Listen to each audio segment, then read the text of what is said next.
At ito na nga ang part ng pagpunta namin ng Costco mga mare. At dahil nga wala naman ako masyadong bibilhin dito, kaya kumuha na lang agad ako nitong Madeline. Dahil masarap to sa kape at inaalmusal namin to sa umaga. At hindi ko nga rin mawari kung Madeleines ba to or Madelines mga mare. At pagkatapos nga niyan ay pumunta na rin ako dito sa bilihan ng Nutella para naman sa pambaon ng aking mga anak.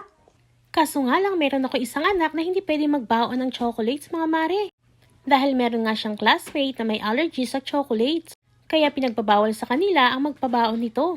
At hindi nga lang chocolates ang pinagbabawal na ipabaon sa kanila mga mare. Ganon din ang itlog at mga may nuts na pagkain. Kaya kumuha na lang ako nitong panda strawberry flavor. At gusto nga ng anak kong si Thea na magbaon sila ng fried rice para bukas mga mare. At maputi na nga lang may nakita ko ritong pre-cook na fried rice mga mare. Kaya kumuha na ako ng isa niyan para ready na for tomorrow. Hindi na ako magluluto pa. At may nakita nga ulit ako ditong steamed dumpling